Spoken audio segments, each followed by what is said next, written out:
The Cubs' goal in 2024 was to win the NL Central, and now that's done.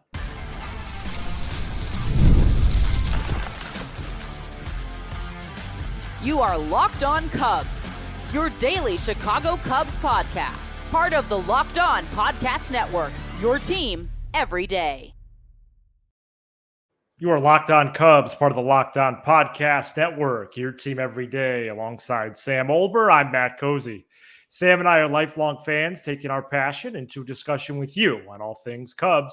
Thank you for being part of the show and making us your first listen today. And the best way you can help us grow the show is to listen every day, like the video, and comment anything below. And today's episode is presented by our great partners at FanDuel.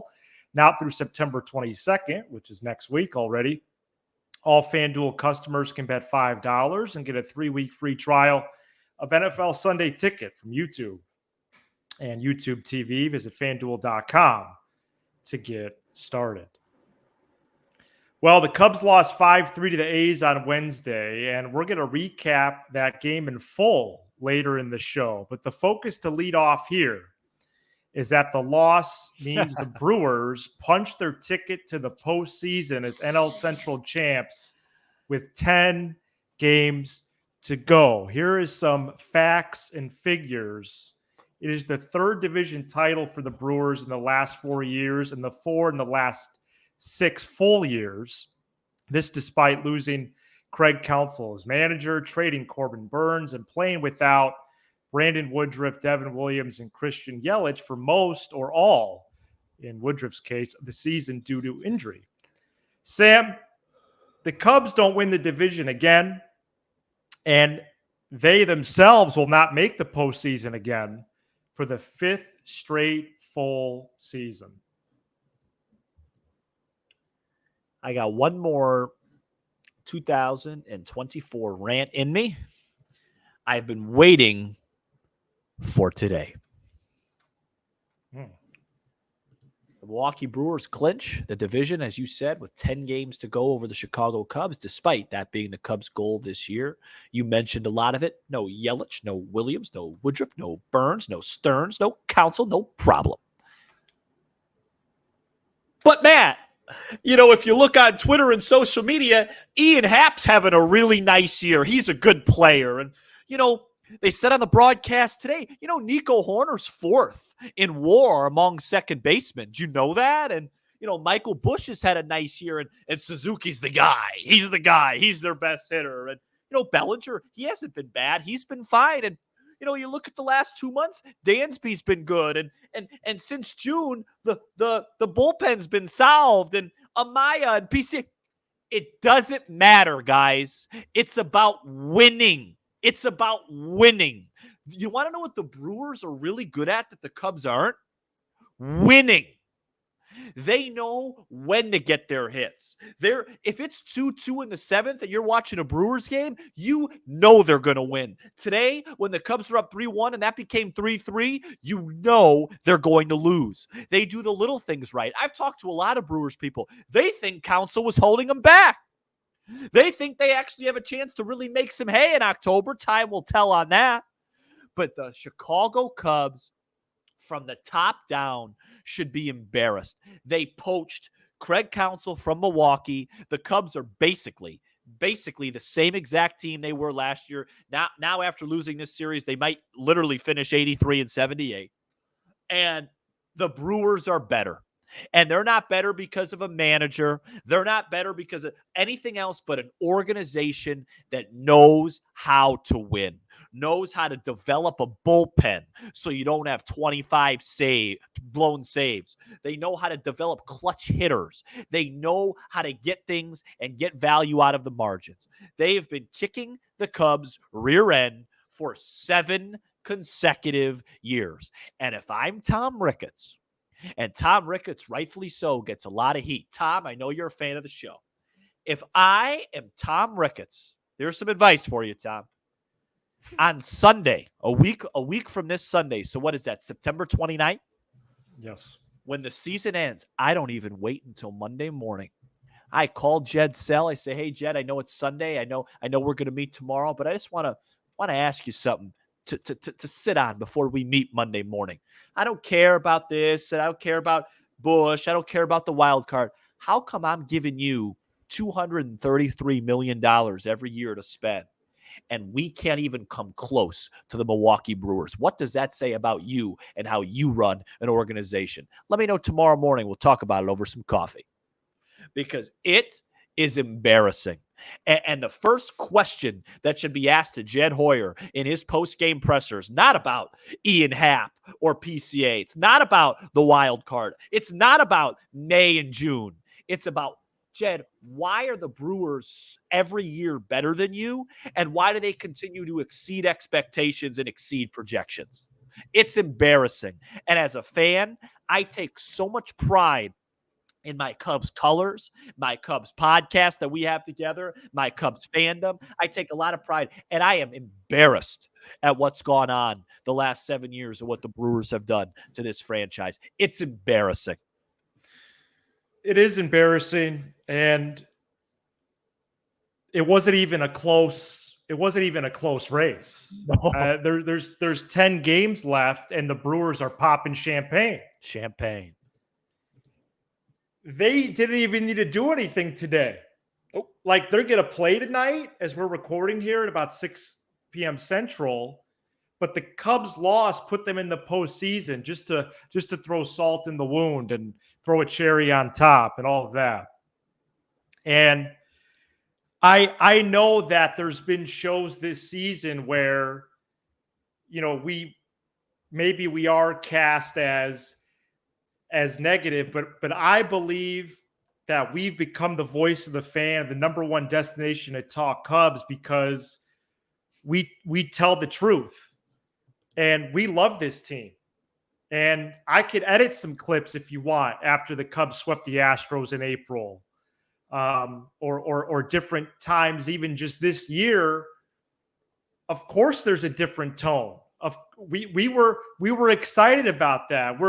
We take joy in those types of moments, but on the other side of the coin, we have to paint a fair picture, and the picture is, not only will they not make the playoffs again for the 5th straight full year, right, excluding the pandemic season in 20, but they weren't even close to the owner's stated goal, because that's what I look at reflecting on this year. And maybe the Brewers and their binders, or however they're evaluating, because whatever they're doing has worked better. Oh. Pride. What does maybe, pride set in? Maybe they did have a secret. They had a secret that they kept close to the vest in the spring of, like, well, wait a second, we think we can do something despite all these losses. It wasn't a mystery what the Cubs' goals were. It doesn't matter what FanDuel or Fangraphs or Pacoda said, or what you out there think, quite frankly, because Tom Ricketts told the team when camp opened in February that the goal was to win the division. A lot of last year was pinned on one person, David Ross. And you better believe we're going to have time to discuss Craig Counsell and his role when it is all wrapped up on the 29th of this month. That following week, we should just get into it right away. But what are the goals? What were the goals? Shoot, take a listen to this clip from Ricketts at that meeting in camp in February at Sloan. It does matter that you're a Cub. I mean, it's a special place. It's a privilege. It's an honor. It's an amazing thing that all of us get to be associated with something that means so much to so many people. Just treat it with respect. It's going to be an awesome season. We should win this division, but everybody's got to work really hard to get there, and I hope you guys are ready for it. So that's it. There it is. It's not a treasure hunt. That's what they set out to do, and they fell way short. Way short. Here's the Brewers lineup tonight. Turang, Churio, Contreras, Mitchell, Adames, Bauer, Hoskins, Frelick, Ortiz. We keep talking about it. Cubs got to add this. Cubs got to add a star. Cubs got to add. Hey, listen, they do. But the team up north, they just find ways to win. People don't care about runs batted in. That's not a stat that matters anymore. I'll take my shortstop, Willie Adames, driving in 109 runs. That probably helps, huh? Got 23 3-run homers this year, or multi-run homers. Yeah, that helps, right? It's called clutch. He's got a clutch gene. Our guys don't.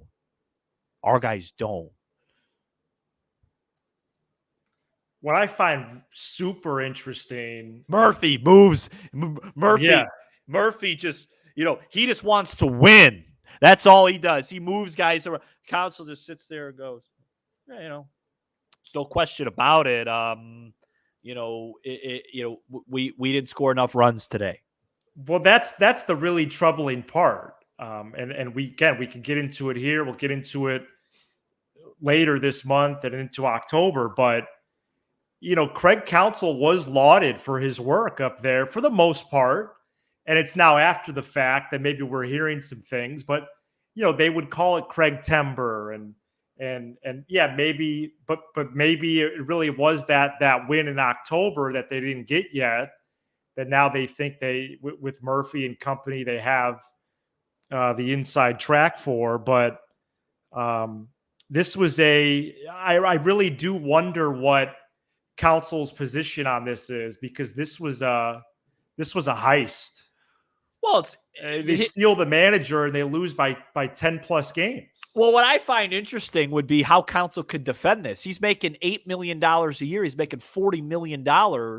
And so if he doesn't take accountability, right? Let's say this year, he just doesn't, then he's admitting that he's overpaid, because clearly he has a very limited impact on the roster, right? He has to be very shrewd about what he says, because if he just comes out and goes, oh, this didn't do this, well, the other team's better without you, and we're the same with you. So, you know what I mean? You actually, it would be to his benefit if he came out and said, hey, there are some things that I think I learned this year that, I could have done a better job of, because if not, what are we paying $8 million a year for? Let's put me in the dugout and spend that $8 million on a reliever. Well, looking back at last November, what did motivate Ricketts to write a check of that magnitude for a manager? Right. Do you remember what Council's first real public statement was at the Cubs convention? He referred to one player that really made waves. You remember that? Was it Morel? Yeah, it was Morel. So. Yeah, he's not even on the team. Not even on the team. So. It'll be an awesome season. We should win this division. Yeah. So. I'm upset, and I have been for a while, as you guys know. Right. I think today, just seeing this team clinch the division because of the Cubs' demise.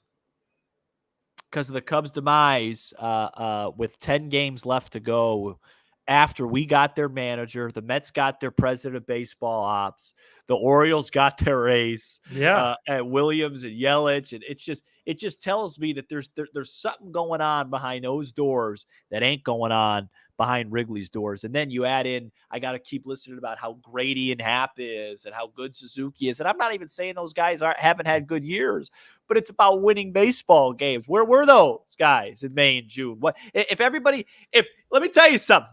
If Happ, Suzuki, Swanson, Horner, Bush, Bellinger, if they're all having good years, why aren't we playing baseball in October?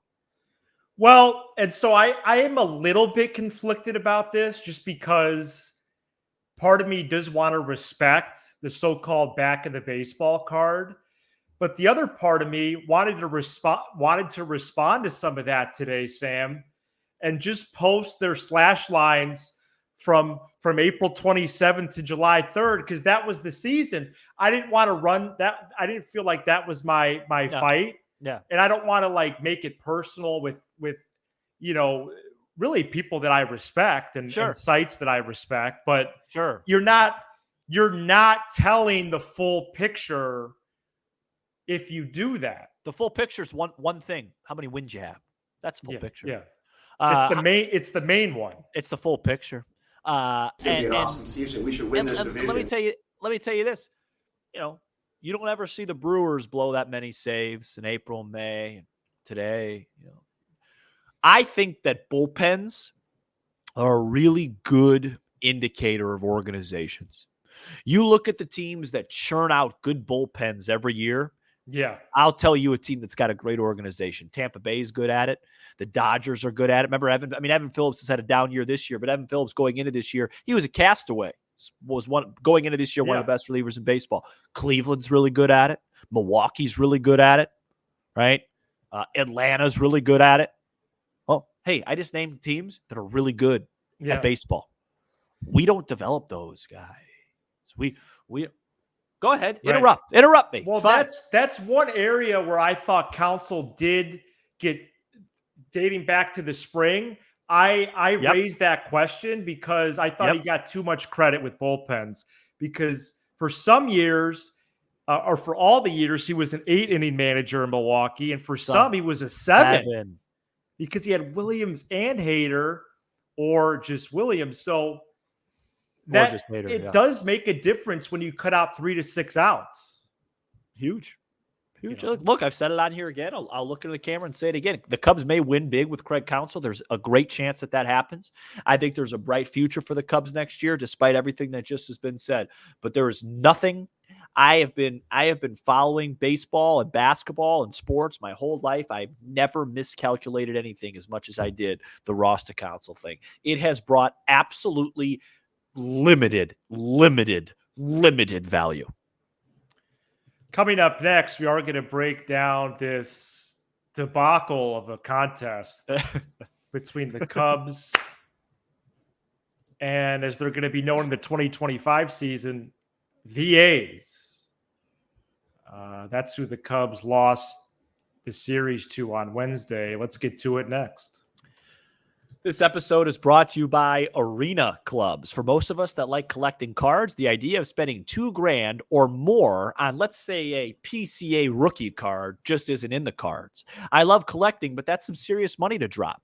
Thanks to slab packs from arenaclub.com, now it's possible to score gem mints for a fraction of their retail price.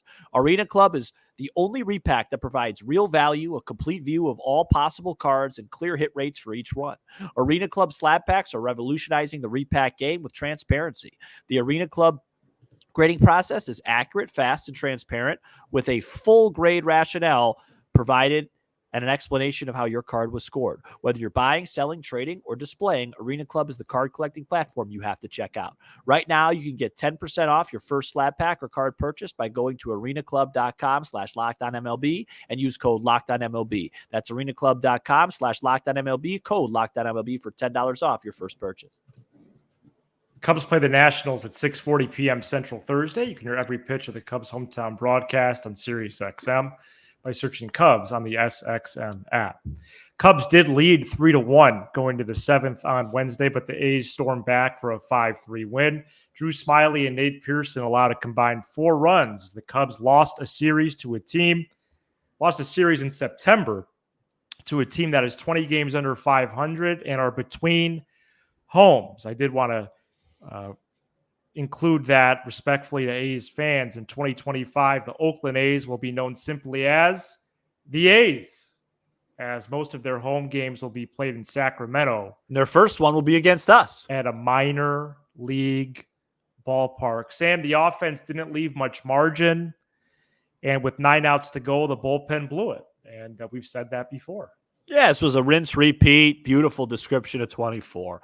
Offense probably did enough to win, but not enough to really make it feel comfortable, because God forbid we hold a close game late. 3-1 in the 7th. Smyly comes up, gives up a couple cheap hits. Nate Pearson comes in, can't close the door, and he wasn't very good. That was pretty much it.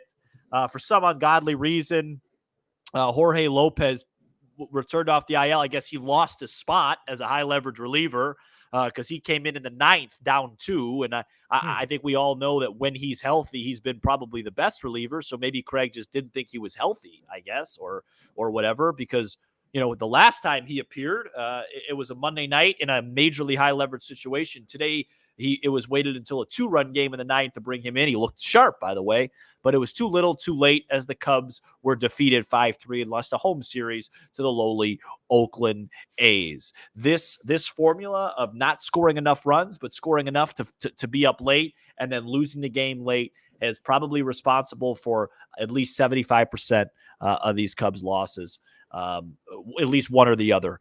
It was more of the same. Only real story from this game with any sort of 2025 values. I thought Justin Steele looked good in his brief amount of action. Actually touched 94 today with that cut ride fastball. Oh, wow. Well, yeah, he was removed after 57 pitches. First start since August 27, and ended up getting pulled after those 57 throws. 2 2/3 innings, and he's going to start 2 more times, I guess. But that is my next question that I wanted to discuss here is, what, before we recap the next 4, is like what happens the next 10? Does Steele pitch? Do they go with a 6-man rotation? Do they keep running out the same lineup? Because that's just been on repeat for about a month or so. And 10 games left, so don't have to be a math major here. But we'll take 6 and 4 to get to 83, 5 and 5 to get to a winning record, 5 and 5 to make your prediction stand up. Yeah, so we're really in the home stretch here. No, really in the home stretch. No, and we're past the home stretch. I'm ready. The last stretch is what I meant to say. I'm ready. Really? Oh, yeah, I'm ready. Yeah. I'm ready. Hey, Matt. Yeah. I'm ready. You ready for off-season convo and reflection? And yeah, I'm ready. I want to talk about 25. That's all I want to do. I don't want to talk about what's going on in the diamond right now. I'm ready to talk about 25 and in what way can we turn this team into a 90-plus win baseball club? Hey, if you lose Nico Horner, you're losing a lot up the middle. Maybe you keep Nico Horner, but if you do that, you need someone to protect his lack of offense. So you got to, instead of having a nice player, you got to go get a stud. You know what I mean? And how do you do that? If you're going to have a pool of just nice players, then you can't have some of those guys not be nice players, because then the floor outweighs the ceiling. This isn't that difficult. You don't have to be a genius to figure out what the problem is. Yeah. I want a stud on this team. You can't run back the same team. That's for sure. I mean, I have doubts about third base right now. I have doubts about second base. I have, of course, concerns about the shortstop position from the offensive side. I'm not fully bought in at first base, but I understand why he'll be there. I feel good about left. I feel good about right. I feel good about DH. I feel good about center, but not good enough if those are my 4 best guys. Exactly. I need a guy better than that. Exactly. I need a guy better than that. And I got to figure out a way to get a 7th, 8th, 9th. How do the A's have such a great 7, 8, 9? And we don't. Right. Exactly. Find a way to get a pitcher in here. March 18th. And don't just say injuries. March 18th in Japan. Cubs-Dodgers. Cubs lead 4-2 heading into the 7th. I want to feel good about getting those last 9 outs before they get 2 runs. That's what I want. Figure that stuff out. That's your full-time job. You don't have to worry about anything else, Chad. You don't have to clock in anywhere. This is your job. Get it done. And where does the person that is better than all those guys you mentioned, where does he play?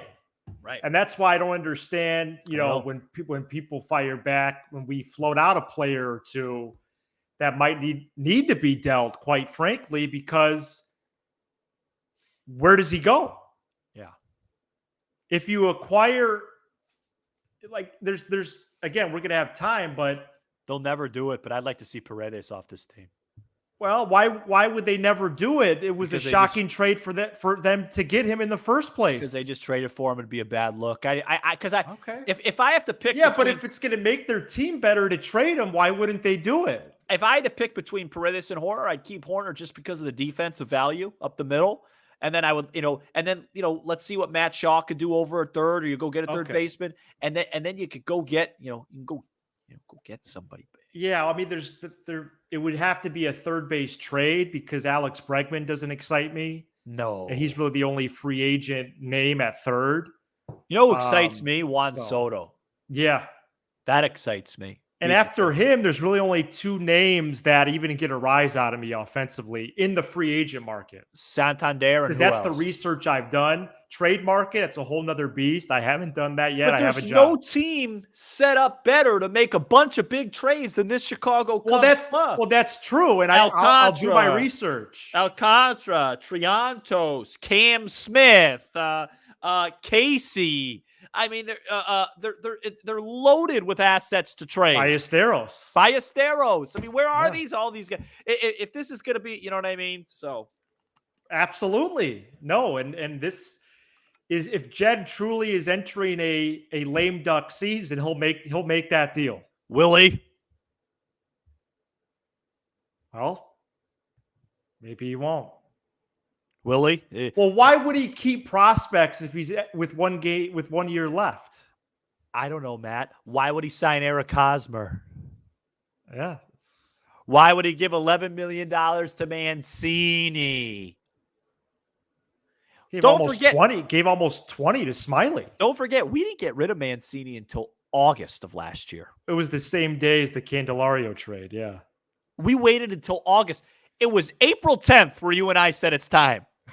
he was misplaying balls in right field on, I believe, day 2. Yeah, it was obvious. It was mid-April. I was with Scott in LA. I said, Scott, that he's not ready to play right now. He had trouble catching at first. Remember how he caught balls? We waited until August. That's another thing that this team needs to figure out. They wait a lot.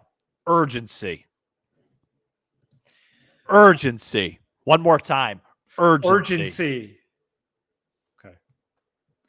And one more thing. Yeah, one more. If we're spending this much time trying to figure out how the Cubs could win 90 games, what are the dudes on Clark and Addison doing? Yeah. What does their whiteboard look like? Because my Excel sheet shouldn't look like this. I'm a podcaster. Can I answer it? And I know it's rhetorical, but can I answer it? What it says, what they're talking about over a nice cup of coffee, is they're saying this. You know, guys, when you look at Hap and Seiya and Nico, you know, guys, a lot of it, we had some worst case scenario stuff and we still won 84 games. I mean, we did a pretty good job with this team and there's some really good players on here. Like, I feel really good. Well, that's what their whiteboard are the says. Reporters going to let Jed off the hook in terms of him framing the last month and a half? I don't even think he's going to frame it. I think he's going to come. They can't. He can't. I don't think he's. I think he's going to come out and just. I think he will. I think he will use the word failure for this season. I do. Really? Yes, I do. It's been that bad. Wow. Just in terms of the way they've lost games. I mean, that's the and it suits him to say that because he could say, hey, yeah, we won 84 games, but we built a roster that we felt was better than this, and on the field. You know, in some ways it proved that, but we kept getting it in, you know, our own way, and we got to figure that out. It was a failure. It's a failure. How many games they lose where they led after the 7th inning? How many blown saves they got? 25? Right. 25 blown saves? You win half those games, and we're popping champagne. And I'd also like to take the time right now because I remembered that after seeing a tweet from him to you. From Adam Rittenberg, who for a long time has covered the Big Ten for ESPN. Yeah, him and I tweet at each other a lot. Yeah, he's a huge Cubs fan. I don't want to assume that he listens, but I hope that he does. Man, I used to look up to him as a Iowa Hawkeyes reporter for the Daily Iowa. I realized I should have told you. No, him and I have exchanged quite a few tweets. He's a big Cub fan. Does he listen to the show? I haven't asked that because I haven't messaged him. Maybe I will, but his position is he thinks Jed's time should be done. Right. No, he fires off the meatball stuff. Yeah. No, hey, I don't know if that's even meatball stuff. No, I know. I'm just saying he's a diehard. Yeah. Well, there's a lot of diehards. There's a lot of people that love this team and deserve a better product, whereas up north with the Brewers and the Packers and the Badgers and the Bucks, they continue to beat down my teams. I mean, we haven't even talked. Yeah. We haven't even talked about the team on the lakefront. Well, that's not our show. No, but I'm just saying. I mean, you want to talk about? You think the Brewers right. Bad. It applies to multiple franchises. I don't think we've beat the Packers in 25 years. All right, coming up next, that's my Dr. Evil. Nice. We're going to preview, for some reason, Cubs Nationals.